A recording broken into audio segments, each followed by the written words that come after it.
If you were to say before this Bills-Eagles game started that you would have Khalil Shakir wide open in the back of the end zone and Josh Allen just has to make a layup of a throw to win the game, every single Bills fan would have taken that. So you can't really criticize the decision just because the execution wasn't there. You with me? That's exactly it. I think you nailed it. And for a number of reasons, I think the Bills made the right call in going for 2, but sometimes the correct decision doesn't yield the correct result. Josh Allen missed a wide open receiver, something he never does in that situation. And yet, I think the Buffalo Bills will be just fine in spite of losing yesterday's football game. This is Broken Table. Hein, AK. No Stevie Johnson this week. We will see him next week. But we got to start, and there's a lot to go through with this game, but we got to start with that decision because I think there's many factors as to why you go for 2 versus kick the extra point. I see a lot of people being, you're at home, you're dominating. The momentum. Exactly. You kick the extra point, blah, blah, blah. I think a big thing that no one is talking about when it comes to this decision, Josh Allen was clearly hurt in that game. We did not see him leave the pocket. I think I saw a stat, first time in his career, minimum 20 attempts, he did not make a throw outside the pocket.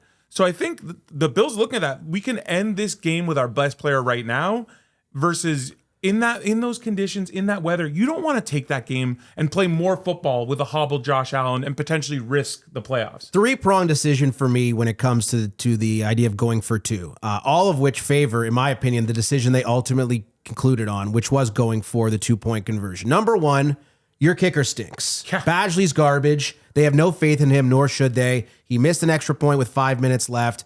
They didn't have any interest in attempting another 30-some-odd yard field goal. A thing no one's really talking about. Yeah, it's like, oh, well, they should have kicked the extra point, as if that is a sure thing to go through the uprights, which it's certainly not with a kicker of his caliber. Well, by the way, Brandon Bean, go look for somebody else immediately. 5 missed extra points on the year for Badgley, which is insane. So that's number 1. Number 2 for me is you have Josh Allen at the 2-yard line with an opportunity to win the football game, as you laid out from the beginning. But number 3, and I think this is something that's not getting discussed enough. Weather yesterday in Buffalo was disgusting. It was cold, it was rainy, and it was very, very difficult conditions to play in. Why are you subjecting Josh Allen, who went for a second round of x-rays on his foot, back-to-back weeks now, why are you subjecting him to another quarter against that ferocious Eagles defense?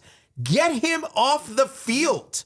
You are in the playoffs. You're probably not winning the AFC East, even if you win yesterday's football game. So what's the incentive? Getting the 6th seed as opposed to the 7 and potentially risking the only chance you have to do anything in the postseason? Made no sense. They absolutely made the right call. Didn't work out, but at the end of the day, Chris, it's kind of inconsequential. Yes, and the Patriots are going to win the AFC East. They're going to destroy Miami in Week 18. I thought the Dolphins could have been a bit of a live dog. Maybe. Quinn Ewers, come on. It's not happening. But I agree generally with your point of that. If this is a playoff game, they probably kick the extra point. And it's like, let's play for OT. I kind of get that. But they're looking at this as like, we're kind of...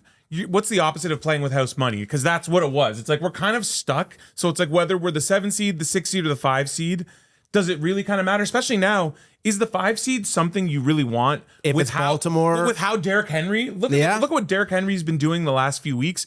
And what is I know your defense played great yesterday, but what is the weakness of your team? Is that run defense, and especially Derrick Henry who kills you. So I kind of get it. Like, hey, let's go for 2. Let's win it here, or let's get out of here. And let's not subject ourselves to more football when Josh Allen is hobbling around. I think that's exactly it. Josh Allen's compromised right now. And I think the most important thing for this Bills team down the stretch here, the final week of the season into the playoffs, is having him at the utmost of health. And in my personal opinion, this guy's not taking the field in Week 18. He'll take the ceremonial first snap yes. to keep the streak going, and then Mitch Trubisky get on in there. But the only chance you have is to do anything is if Josh Allen is the transformational Josh Allen, the guy that can run and do all these incredible things in addition to do things with his arm.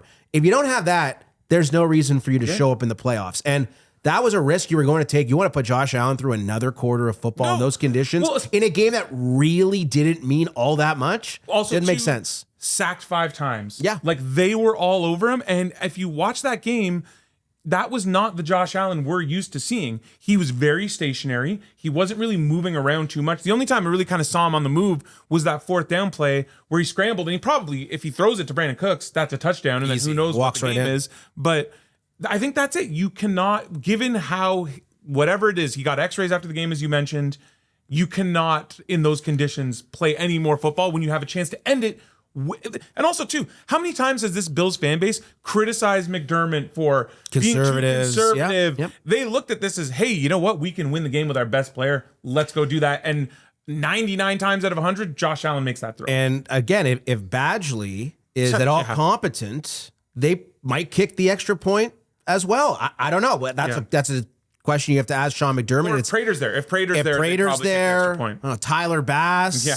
Who else do you want to call it from the past? But it was a difficult decision, but I think they made the right one. It's unfortunate it didn't work out. But again, at the end of the day, whether the Bills finish in 5th or 6th or 7th, New England is not losing to Miami at home in a game that is of significant consequence to them. They can still get the 1 seed. So I've heard the argument when you're talking about the idea of kicking the extra point, it's a loser's mentality. The Philadelphia Eagles had 0 yards passing in the second half, which is an astounding stat. 16 total yards in the second half. 16 total yards, which is all true. And then you have all the momentum. The momentum is very fleeting in sports. A kick return, something weird happening. It doesn't exist. Well, that is something that I certainly would agree with, certainly from game to game, but even from quarter to quarter in the NFL with a couple of teams like that. Again, and look how Buffalo was able to generate offense. It was these weird plays, the hook and ladder, Brandon Cooks catching bombs, Shavers catching bombs. There wasn't a consistent offensive series of production. And really, the Buffalo Bills all year, we've seen it, they are at their best when James Cook is doing his thing. Mm-hmm. The Philadelphia Eagles eliminated James Cook essentially from somewhat. He wasn't at his best. He was like 74 yards, I think. He was okay. A couple catches. They tried to hit him with that wheel route that worked against Tampa. Yeah, but the coverage was just perfect. And if that's what you have, and you have Josh Allen needing to drop back and try to produce offense with his arm, with that collection of receivers, without Dalton Kincaid, it's probably not going to work. Yeah. And the Eagles deserve a lot of credit for their game plan. They held Buffalo scoreless for the first 54 minutes of that football game. So the Bills came up big at the end. They had a chance to win it, and I do again think they made the right decision. It's just really unfortunate it didn't go their way. So a couple things to build off of from there, and I want to talk about Shavers and Cooks and sort of the weapons moving forward. Shavers and Cooks, week 17. I know. Shavers and Cooks. But let's go to the defense first, because Allen, not his best game, and he took ownership of it. Yeah. He said it after that's sort of we didn't execute. That's on me. But there looked to be a downfield passing game that hasn't really existed a lot lately. I know against New England they were sort of forced to, but it was still mostly going to tight ends.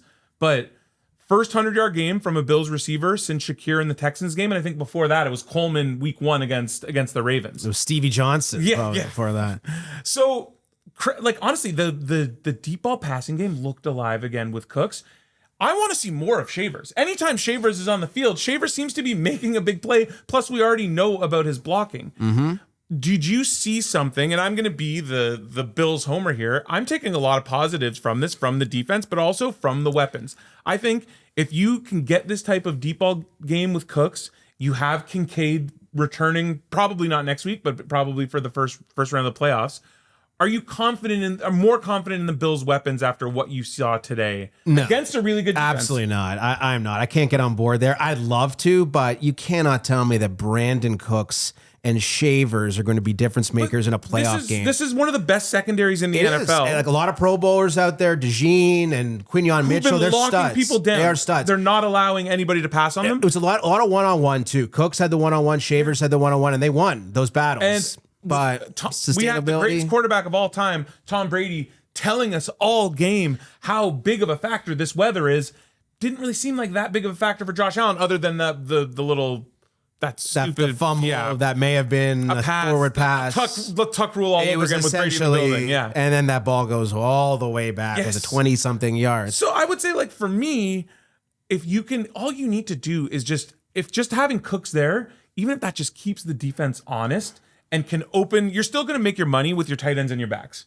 That is where your passing game is going to do well. But if you just have the threat of Cooks and Shavers to go deep and can maybe throw 2 or 3 of those a game, connect once, I think that's a huge element for this Bills offense that has been kind of missing all year. Yeah, and if you believe that's something that can sustain itself over a number of weeks, maybe all the way to February, that's great. I have something that I like to sell you out in the parking lot here. I'm not sure that's something that you can necessarily believe in, but for one game, Brandon Cooks was massive for the Buffalo Bills, and same with Shavers. Those two plays were huge, but again, it's just about, do you believe this is something? Because a lot of players in professional sports have one big game, two big games, but when it comes to the playoffs, when it comes to defenses like New England and Denver and Jacksonville, whose defense has really come along, you're probably going to have to go through one of those three teams in order to win a playoff game. Is this what we're relying upon when it comes to the group of receivers? And you will get Dalton Kincaid back, which is huge. You need Dalton Kincaid operating at full capacity. There's a huge difference in the Bills' offense with and without him. So I'll give it to you right now. Bills with Kincaid, 9-2, 30.1 points per game, 6.1 yards per play. Without Kincaid, 2-3. Points per game drops 7 full points, and your yards per play is dropping by 0.7. Got to get him back. Huge. He is your, as good as Shakir is, whatever. They kind of just use Shakir near the line of scrimmage. I'd love for them to throw it to him downfield a little more. But Kincaid is your guy who you need to make plays on money downs. Absolutely. And you look at Joe Brady, and a lot of people are being very critical of the play calling. The screen game. The screen game. The third and ninth screen, I was losing my mind. Yeah, that was I got a couple texts of people like, what is Joe Brady thinking? Yeah. And then by the time the next play, they run the hook and ladder, and it's like, Joe Brady. Yeah, the hook and ladder working again. I mean, it worked against Houston. You're like, okay, you know what never going to win again. You know what I want to see in the playoffs? I want to see them run that exact same formation and fake the hook and ladder. Have it ready to go, fake the toss, and then just go the other way. I'm sure opposing DCs are taking note. Okay, we're not letting Buffalo pull off the hook and ladder for a third time. Brady deserves to be criticized because how are you running that screenplay on 3rd and 9? Also, too, we talked about the fourth down play where Allen didn't get in, where we mentioned Cooks was open there. But the play before that, why are you running that ball with James Cook? You need to run that with Josh Allen when you have a numbers advantage. Use the extra blocker. The little quarterback sweep that they run from 2 yards out is almost unstoppable. Yeah. So, don't even... Just have Reggie Gilliam in there and just be ready to run it with Josh Allen versus running it with Cooks. That one really bugged me as well. Yeah, and I'm seeing a lot of Bills fans critical of McDermott. Again, I don't see how you could possibly be critical of McDermott outside of the 2-point conversion. If you really hated that, sure, that was McDermott's call, but that was a defensive masterclass from the Buffalo Bills. But Joe Brady, again, there's a couple big plays. We mentioned the Cooks play, the Shavers play, a couple runs for James Cook, but it was ugly at times, and I didn't like a lot of what I saw. Again, Buffalo was shut out. Yeah. For the first 54 and a half minutes of that game. How many times has this team been shut out at home through 3 quarters? Yeah.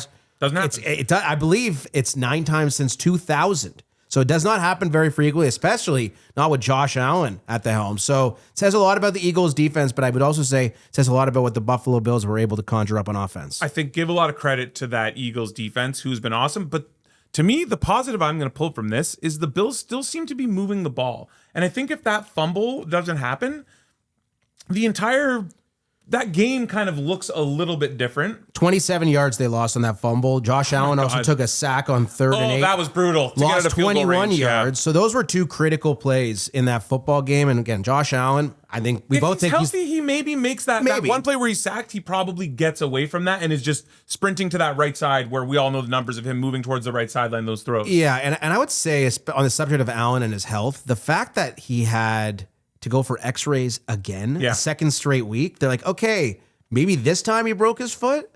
Is that what their concern was? Let's just take another look because he's hobbling around. Clearly he aggravated something in the midst of that football game. But man, you got to find a way to get this guy as close to 100% as possible because without him...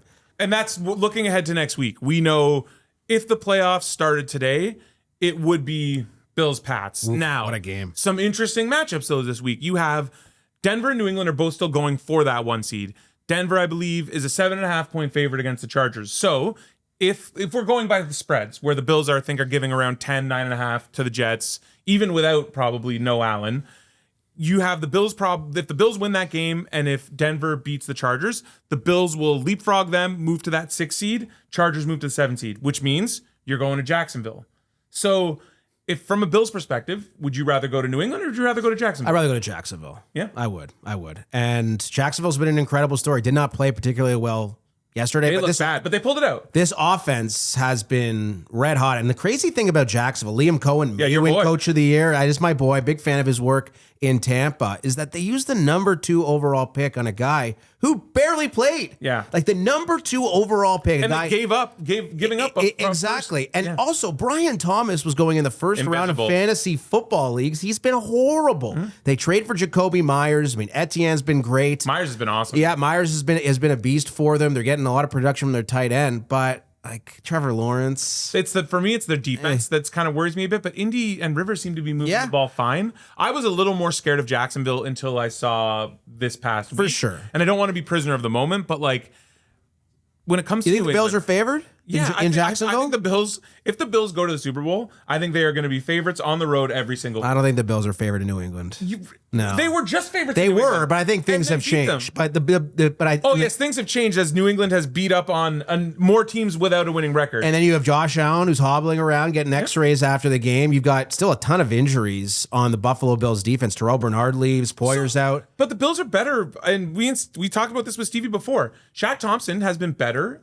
Look at the run splits for the Bills with Shaq Thompson in versus with Terrell Bernard in. They are a better defense with Shaq Thompson in. So the Bernard injury, you obviously don't want to happen. And Bernard is still a good player, and you want him in when that turns into more coverage snaps. But the Bills are better when Shaq Thompson is in the lineup against the run than when Terrell Bernard. And again, this Bills defense played incredibly well against Philadelphia. It was so impressive. And again, like, we're talking about a lot of injuries here. This team is like, there's guys who I legitimately have never heard of. Fidarian Mathis. Yeah. Like and he was making plays. He was. And I'm like, who is this? Sorry. Yeah. And there was another guy on the D-line who was making plays. Again, Saquon didn't really do much at all yesterday, and certainly Jalen Hurts literally was 0 for 7 for 0 yards in the second half. They are making it happen. McDermott deserves a ton of credit. Yeah. May not be the best head coach, but damn, he can coordinate a defense, and he put that on a full display yesterday. He was unbelievable. So 2 things, and we've talked about this a lot on the show. Since the bye, the defense in the second half has been amazing. Now, fair to criticize where the hell you been in the first half as a whole team. But second half adjustments, man. This team has been unreal. And so let's just go over. You said Hurts didn't complete a pass. As an offense, 18 plays, 16 yards for Philly in the second half. Now Barkley, 3 previous games, averaging 110 a game, 3 touchdowns, 5.3 yards per carry. Bills held him to 68, 3.6 yards per carry, kept him out of the end zone. Everybody was like, oh, in a game like this with these conditions, Saquon. Credit to the Bills defense. And this is now where I'm more confident coming out of this game going into the playoffs. We kind of know what we can get from this Bills defense. The Bills defense 8 weeks ago, and Chezzy, who you're going to be working with tonight on broadcast, has been calling them out the whole time because of the lack of players that they have. This defense has been really good both against the pass and the run. Let's say like the last 6 weeks, they've really, really improved as a whole, as a unit defensively. Yeah, I mean, you consider the game against the Eagles. It had nothing to do with the defense. The defense played very, very well. And listen, A.J. Brown was making catches in the first half, as was Devontae Smith.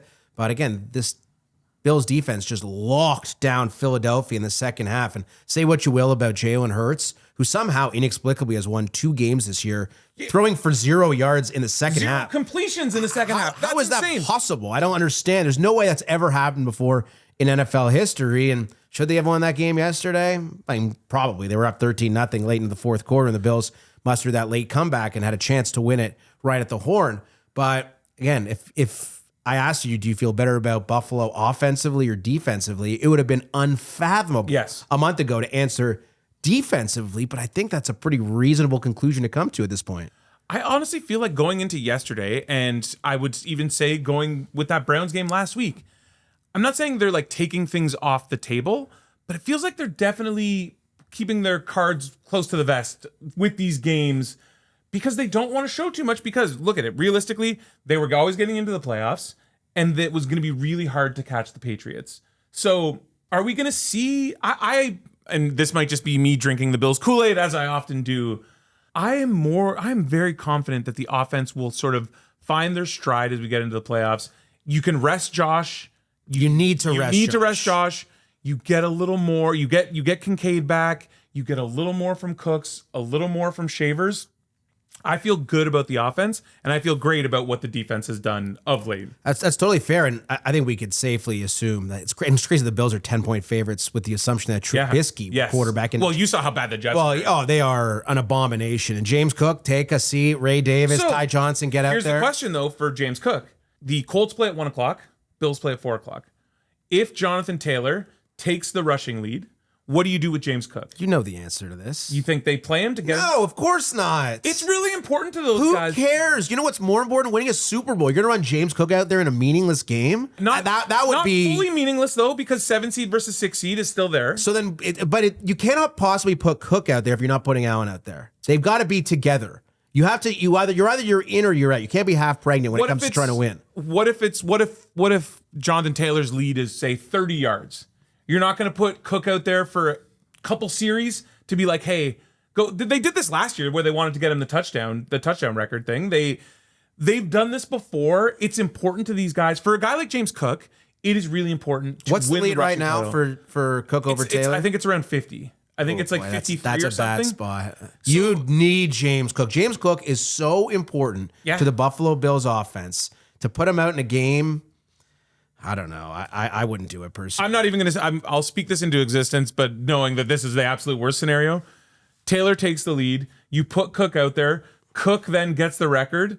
Gets hurt though, and then Derrick Henry goes out Sunday night, goes for like 190 against Pittsburgh, and then gets the rushing title. It's crazy that Derrick Henry is somehow still in the conversation, considering the start to the season he had, but he has been humming. So let's get into that, because what a segue, and I got some numbers for you here. Derrick Henry's last 4 games: 134.5 rush yards per game, 6 yards a carry, 6 touchdowns. If you're the Bills, was this loss a good thing in terms of that you avoid Derrick Henry? And I know Lamar Jackson this is not. What is like a year from hell? Lamar Jackson might be Huntley. It might be the same thing. Right now, at this point, the way Lamar is hobbled, he can't move. But the way they played against that Packers team, I don't want anything to do with Derrick Henry. And that's the one positive of this is now you avoid Derrick Henry. Although if Pittsburgh were to win, I would have loved to go to Pittsburgh. Yeah, well, that again, I think you're kind of assuming that the Ravens beat the Steelers, which may or may not happen. Mm-hmm. We'll see how it goes on Sunday night. So if you had to power rank potential opponents for I love this. I love this. This is your inner radio is coming out. So you've got New England, Denver. You have the Pittsburgh Steelers, which I think everyone would agree is the team you'd most like to face. Yeah. And then you have Buffalo, Baltimore, and you have Jacksonville. Who is the team you'd most like to face and least like to face? So and not including the Steelers, because that's pretty obvious. Most like to face is probably going to be Jacksonville. Okay. Obviously, the Steelers would be the one, but yes. So Jacksonville is who I most want to face, and all of these teams are good. This isn't a chirp on Jacksonville. Jacksonville's very good. They have a good defense. Trevor Lawrence is playing awesome, but of these options, I think Jacksonville or Denver. I think Denver can be had. I feel like Denver has gotten away. Bills smashed Denver last year. I know in the playoffs, and Denver has gotten away with a lot of stuff. They've escaped to win a lot of close games. Jacksonville and Denver is who I'd want the most. Who I want to avoid? I want to avoid Houston. I want to avoid Houston at all costs, and I kind of want to avoid Baltimore because of the Derrick Henry factor, whereas I'm kind of neutral on New England. Like, I think in a third game at Foxborough, I think the Bills could beat the Pats, but I think that's a close game. As we've seen through both games, they've been very close. An interesting case for Jacksonville being the team you'd most like to play is the weather component, right? Yeah. You're going into nice Floridian weather where Josh Allen doesn't have to play. Yeah, you know what? It's probably like 15, 16 degrees Celsius, probably in Jacksonville in early January, but I think that's advantageous for the Buffalo Bills. And again, this is a team that can win in any condition. They're built for that. And of course, they're synonymous with playing in the snow and playing in garbage weather with a bunch of wind. But you get Josh Allen in immaculate conditions, I'll take that. So for sure. what about you? If you're the Bills, who do you want to play the most, and who do you want to play the least? Okay, so certainly the team, in my opinion, you want to play the most is the Baltimore Ravens. They're not good.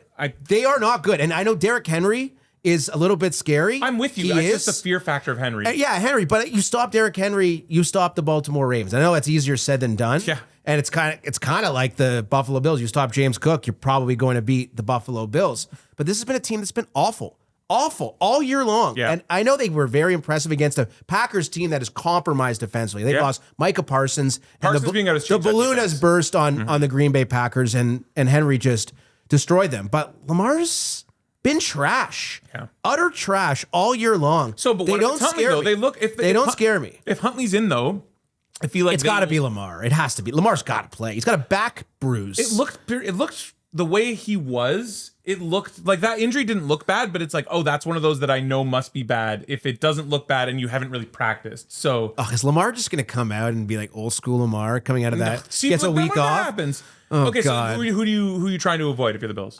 I mean, New England does scare me. They definitely because they're getting Will Campbell back. Their stud offensive lineman. Now, just one note, and we talked about this off air. New England's beat one team with a winning record all year. You're right. So, like, sure, they look great against the Jets.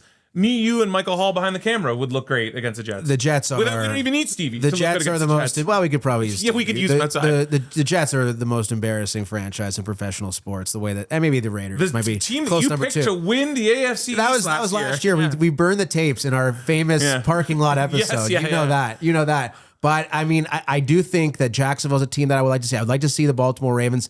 And a team that certainly no one wants to see is Houston. I think Houston is probably the class of the conference. Now, they are going to play most likely in the 4-5 game. That's kind of because Houston hosts the Colts, and the Colts are going to roll Riley Leonard out there. Realistically, I mean, whatever, Rivers, Riley Leonard doesn't matter. Realistically, it's going to be Houston is going to be in that 4-5 matchup and get either Pittsburgh or Baltimore. And Houston is a historically great defense. Like, they are historically great. Yeah. And they've got really nice offensive pieces. When Stroud's rolling and Nico Collins is out there, we saw Higgins and Noel make big plays. And, they scrape out a win over the Chargers. They weren't overly impressive. But that defense, you put them in bad weather, you put them indoors, it doesn't seem to matter. They're going to allow 15 to 18 points regardless of opponent. And hard to win when that's they're going to make you work for that, for sure. For sure. And that would be a team that I would look at, the odds on FanDuel. I'd be very intrigued to continue to back the Houston Texans. And you can make a very strong case that they are the team to beat in the conference because they've been the most complete team down the second half of this regular season, top to bottom. And I think it's hard to argue. And I think, too, if you want to really focus on the Bills part of it, Josh Allen was bad against them this year. I know Spencer Brown was playing with no shoulder and probably should have been pulled earlier. Deion Dawkins was concussed that game. Was it still in the game? So you've both your two key tackles hurt. But go back to last year. Last year's he was I think he was 11 for 30 against that Texans team, and it was he is not good against that defense. That could be the boogeyman for Josh Allen. In the lack of mobility, then I'm a little scared there. But let's shift to the NFC because things are wide open there. Next week we basically have Niners and Seahawks for the 1 seed. And Fab was here last week doing our Shark Tank bets. He gave the Niners to win the NFC at plus 850.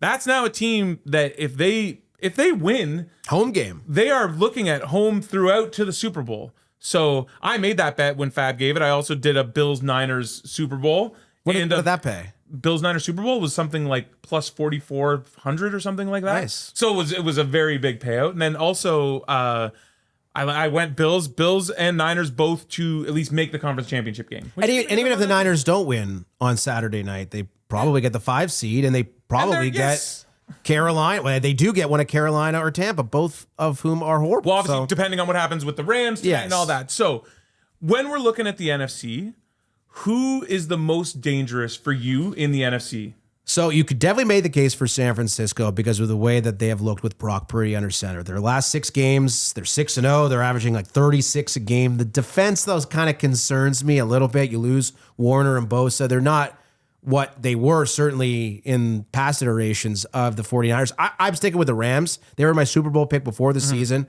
I still think they're the most complete team. I think they have the best quarterback and the best coach. And that combination, the experience in the playoffs, the Super Bowl experience, that goes a long way for me. So the Rams, for me, are still the class. And again, they could get a very favorable matchup, maybe depending on how it all shakes out. Yeah, they could be in that 4 or 5 spot. Yeah, they could get in the 4 or 5 spot. Maybe they get the Bears. The Bears deserve a lot of credit. It's been an incredible story, but I would like to see that. I think the Rams are at a very favorable spot there as well. So it'd still be the Rams, but the Niners certainly creeping up. And in the Seahawks, so does anyone have any idea what Darnold's going to look like in a big game? For me, I think you can eliminate some teams. And I think we can eliminate Seattle because ain't nobody trusting Darnold. It might be the number 1 seed. That's great. Are you going to trust Sam Darnold in the playoff game? I'm not. Certainly not. I think we can eliminate the Packers. As you said, the bubble is burst. Packers will be 7. A lot of the injuries, not trusting that. Chicago, good team. Great year. Caleb Williams looked really good yesterday. You got a bright future. It ain't happening this year. So for me, I think it's between the Niners, the Rams, and the Eagles. Now, that Eagles defense playing amazing. That Eagles offense really scares me. I am going with the Niners. Then you touched on it, the winning of 6 straight. But since Brock Purdy has been back, 37 points, 430 yards. 48 points, 440 yards. 42 points, 496 yards. So that is their last 3 games. 3-0, 42.3 points a game, 455 yards per game. Brock Purdy, with Kyle Shanahan's play calling, Coach of the Year, Kyle this Shanahan. offense is humming. This is a team that's been this team has been 2 Super Bowls. Kyle Shanahan knows how to win in the playoffs. And now you're telling me I'm getting them as a dog at home against Sam Darnold in Seattle next week? I've already made that bet because I think that line moves. I think they win that game. I think they get home field. I think when you're getting the Niners now around plus 440, that's going to be probably closer to plus 250. And I think we're going to be looking at when the Niners play the Rams. Everyone got to remember, Kyle Shanahan's kind of had his way with Sean McVay. I know McVay's beat him in playoffs before. Historically, that's a matchup that Shanahan owns. I love, and this is a big thing too. The Rams were the best team in the NFC and maybe football kind of all year. But right now, the Niners are peaking at the perfect time. And that's why I think I lean Niners. And I'm glad Fab suggested it last week, and I got it at that plus 850 number to win the NFC. Up on that one. Yes, I do. And I guess the Rams could make a statement tonight against the Atlanta Falcons on Monday Night Football. They're 7.5 point favorites on FanDuel. And if they come out and slaughter Atlanta, put 40 on them, all of a sudden you look at them in the same light as the San Francisco 49ers. It just goes back to San Fran's defense. Again, Phillip Rivers shredded those guys in the first half last week. Caleb Williams and the Bears were unstoppable. Once again, though, we're unstoppable. Ben Johnson was both, honestly, as people who love football, which clearly we do. Yeah, that was beautiful to watch last night. Ben Johnson's just a genius. 2 guys in their bag, just but you might need to see Ben Johnson in the playoffs. You might need to see McVay in the playoffs. You might need to see a number of quality offensive minds. What about in the Philly? playoffs. How are you feeling about Philly? No thanks. Just because of the offense? No, the offense is pathetic. Yeah. No. Jalen Hurts. This has not been a couple week sample size. Like, you're looking at offenses that are humming. San Fran, the Rams, even the Chicago Bears. Philly has shown very little. But the defense looks great. Defense is excellent. And listen, you get a crappy weather game, anything can happen in the NFL playoffs. But if you look at like some of these spots where the games could be hosted, San Fran, LA inside. If you're playing in these conditions, I think that definitely favors those offensive teams, and Philadelphia is not one of them. Saquon's had a crappy year. Yeah. Jalen Hurts, no thank you. A.J. Brown will be yelling and screaming on the sidelines when he's not getting targeted. Sirianni will be clamoring for him to get fired in the offseason. They most certainly will replace that offensive coordinator, Kevin Petula. Yeah. That's a lock when they get bounced in round number 1. But I'm just not there on Philly, and it's really hard to conjure up an argument for them, except for, well, they were there last year, and the defense is great, both of which are true. Yeah. But when it boils down to it, I don't think they can hang offensively with the best teams in the conference. And obviously last year the offense was much different. The offense looks really great heading into this. And I will say this, last year I was so big on the Rams because of that best coach, best quarterback thing, and they probably should have beaten Philly. If it wasn't for some bad weather in that game, I feel like the Rams beat Philly, and then maybe they're Super Bowl champions. But that's it for us today. We will be back next week as we look ahead to playoffs. This is Broken Table. You can catch us on YouTube, Apple, Spotify.